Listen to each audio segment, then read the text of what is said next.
নমস্কাৰ কি খবৰ মই নিৰঞ্জন বৰা মোৰ ইউটিউব চেনেল নিৰঞ্জন বৰালৈ আপোনালোক সকলোকে স্বাগতম জনাইছো আজি ভিডিঅটো আপোনালোকক ফুল ডিটেইলি বুজাই দিম যি আৰপিএফ কনিষ্টেবল ৰেলৱে ফালৰ পৰা আৰপিএফ কনিষ্টেবল আৰু এছআই কাৰণে যি এপ্লাই চলি আছে 15 তাৰিখ 4 মাহ 2024 অৰ্থাৎ 15 এপ্ৰিলৰ পৰা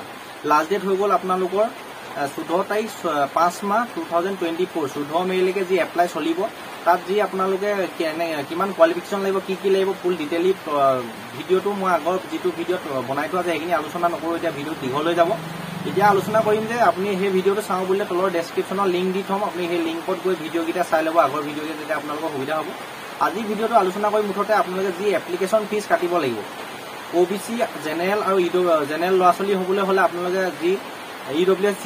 ওবিসি ইডব্লিউএস আৰু জেনেৰেল যি লৰাছলি এপ্লাই কৰিবলৈ হলে আপোনালোকে এপ্লিকেশন ফিজ কাটিব লাগিব আপোনালোকে 500 টকা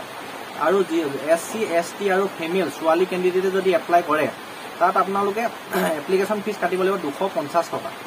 পইচাখিনি ঘূৰাই পাব কোনে কিমান পইচা ঘূৰাই পাব আৰু কিছুমান ক্যান্ডিডেটে যেতিয়া ইন্টাৰভিউ দিবলৈ যাব কিছুমান ফৰ্ম আছে সেই ফৰ্মখিনি যদি আপোনালোকে ফিল আপ কৰে তেতিয়া আপোনালোকে ইন্টাৰভিউ দিবলৈ যোৱা খৰচ পাতিও আপোনালোকৰ একাউণ্টত ৰেলৱে ফালৰ পৰা ভৰাই দিব কোনে কোনে কিমান পইচা পাব কেনেদৰে ঘূৰাই পাব ফুল ডিটেইলি আলোচনা কৰিম ভিডিঅটো শেষলৈকে চাব স্কিপ নকৰিব স্কিপ কৰিলে আপোনালোকে কথাখিনি বুজি নাপাব ভিডিঅটো আৰম্ভ কৰাৰ আগতে মোৰ চেনেলটো যদি এতিয়ালৈ সাবস্ক্ৰাইব কৰিছে তেন্তে বহুত বহুত ধন্যবাদ আৰু যদি সাবস্ক্ৰাইব কৰা নাই তেন্তে সাবস্ক্ৰাইব কৰি কাষতে থকা বেল আইকনটো প্ৰেছ কৰি অল কৰি থৈ দিব তেতিয়াই মই এনে ধৰণৰ গুৰুত্বপূৰ্ণ ভিডিঅসমূহ আপলোড দিলে তাৰ নটিফিকেশন পাব আৰু ভিডিঅসমূহ কন্টিনিউ চাই থাকিব পাৰিব আহক এতিয়া আমি ভিডিঅটো আৰম্ভ কৰো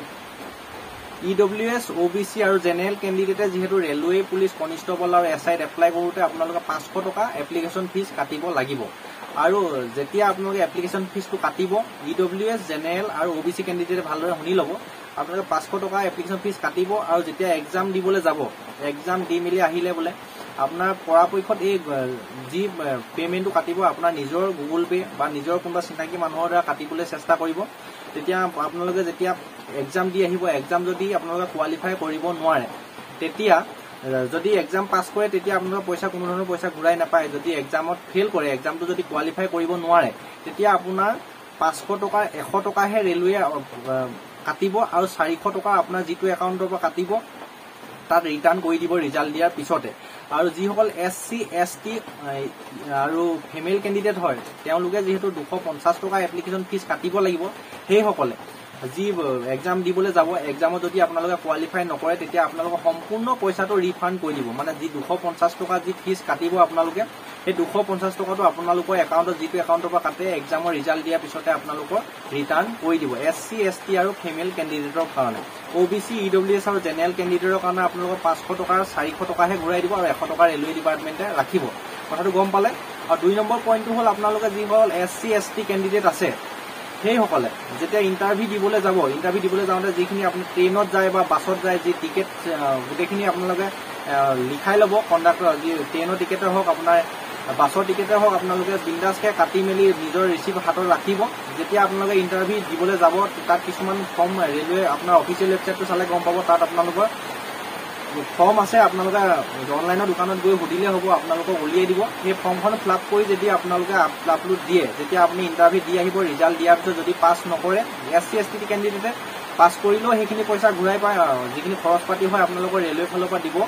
আৰু যদি পাছ নকৰে তেতিয়া আপোনালোকৰ 250 টকা সম্পূৰ্ণ ফিজটোৱে ঘূৰাই দিব যদি আপোনালোকে চাকৰি পাই যায় ৰেলৱে পুলিশ কনিষ্টেবল হয় এছআই হওক তেতিয়া কিন্তু যি এপ্লিকেশন ফিজ কাটিব OBC EWS general SC ST female candidate যি ক্যান্ডিডেটে নহওক তেতিয়া আপোনালোকে পইচাটো ঘূৰাই নাপায় যদি চাকৰি পাই যায় যদি চাকৰি নাপায় তেতিয়া আপোনালোকে ওবিসি ইডব্লিউএস আৰু জেনেৰেল ক্যান্ডিডেটে 500 টকা 400 টকা ৰিটাৰ্ণ কৰি দিব আপোনালোকৰ একাউণ্টত ভৰাই দিব ৰেলৱে ফালৰ পৰা এক্সামৰ ৰিজাল্ট দিয়াৰ পিছতে যদি ফেল কৰে আৰু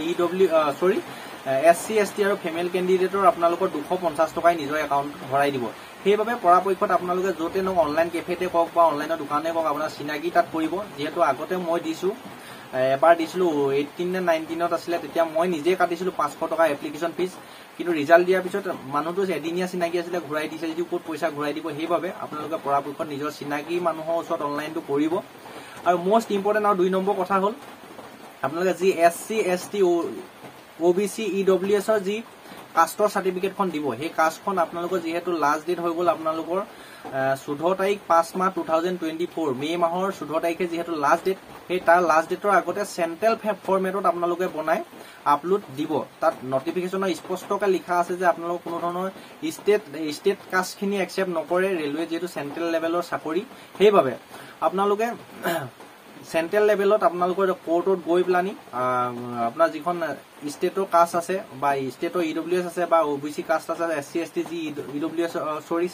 ষ্টেটৰ কাষ্টখন আছে সেইখন নি চেন্ট্ৰেল ফৰমেটত আপোনালোকে বনাই আপলোড দিব লাগিব কিয়নো আপোনালোকে এতিয়া ষ্টেটখন আপলোড দিলেও আপলোড হৈ যাব কিন্তু আপোনালোকৰ এডমিট নাহিব পাৰে যেটো নটিফিকেশনৰ হেতু কথা লিখা আছে সেইভাবে আপোনালোকে চেন্ট্ৰেল লেভেলত বনাই প্লানি আপোনালোকে আপলোড দিব আৰু যদি চাকৰি পাই গও তেতিয়া আপোনালোকৰ চাকৰি পোৱা চাকৰিও যাবলৈ আছে কিয়নো ষ্টেট এখন কোনো পধ্যে একচেপ্ট নকৰে বুলি একদম ধুনিয়াকৈ নটিফিকেশনখন যদি আপুনি ভালদৰে পঢ়ি চাই তাত স্পষ্টভাৱে লিখা আছে এইটো ভিডিও আপোনাৰ যিমান লগৰ বন্ধু বান্ধৱী আছে সকলোকে শ্বেয়াৰ কৰি দিও অতি গুৰুত্বপূৰ্ণ ভিডিও এইখিনি কথা বহুতে আপোনাৰ যিমান ইউটিউব চেনেল আছে কোনেও নবনাই মই যেহেতু এক্সপেৰিয়েন্স আছে মোৰ যথেষ্ট গোটেই কথাখিনি নটিফিকেশনখন পঢ়ি চাইছো আগতে যেতিয়া মই এপ্লাই কৰিছিলো 2018 নে 19 যেতিয়া মই পৰীক্ষা দিছিলো এইবোৰ কথা ইমান গম নাপাই ইনি গল মোৰ 500 টকা পৰীক্ষাও বেয়া হল 400 টকা যেহেতু ৰিটাৰ্ণ কৰিছে যেটো অনলাইনৰ দোকানৰ ওচৰত কৰিছিলো তাৰে লাভ হল সেইভাবে আপোনালোকে এখিনি ভুল নকৰিব বুলি ভিডিওটো বনাই দিলো যদি ভিডিওটো ভাল লাগিলে তেন্তে লাইক কৰিব আৰু তাতকৈ কিবা জানিব লগিয়া থাকিলে কমেন্ট কৰিব আৰু ইয়াতকৈ কিমান কোৱালিফিকেশন লাগে কিমান কি হ'ব সিলেকশন প্ৰসেছৰ ভিডিওটো ডেসক্ৰিপচনত দি থম আপোনালোকে দুইটা ভিডিও চাই ল'ব আগত মই বনাই থোৱা আছে আপোনাৰ লগৰ যিমান বন্ধু বান্ধৱী আছে সকলোকে ভিডিওটো শ্বেয়াৰ কৰি দিব সকলোৱে কথাখিনি গম পাব তেওঁলোকৰো সুবিধা হ'ব আগলৈ এনে ধৰণৰ গুৰুত্বপূৰ্ণ ভিডিওসমূহ পাই থাকিবলৈ চেনেলটো সাবস্ক্ৰাইব কৰি ৰাখিব ঘৰখন পৰিয়ালটো সমাজখন তথা দেশখনৰ উন্নতি হকে প্ৰতিটো ক্ষেত্ৰতে কাম কৰি যাওক আপোনালোকৰ লক্ষ্য উদ্দেশ্য সোনকালে পূৰণ হওক তাৰে কাৰণে ভগৱানৰ ওচৰত প্ৰাৰ্থনা জনাইছো আৰু বৰষুণ দি আছে আপোনালোক মই যেহেতু বৰ্তমানলৈকে এইবোৰ কোটলেছ নাই মই এনেকে জেনেৰেলকে ভিডিওবিলাক বনাই আছো মনিটাইজেশ্যনৰ কাৰণে এপ্লাই কৰিছো যেতিয়া পইচা আহিব মোৰ নিজৰ পইচাও নাই ইমানখিনি খৰচ কৰিবৰ বাবে যি পইচা পাম আপোনালোকৰ কাৰণে সকলোবিলাক সুবিধা কৰি লম এতিয়া সাউন্ডটো অলপ কম শুনিলো আপোনালোকে বেয়া নাপাব সাউন্ডটো বঢ়াই ল'ব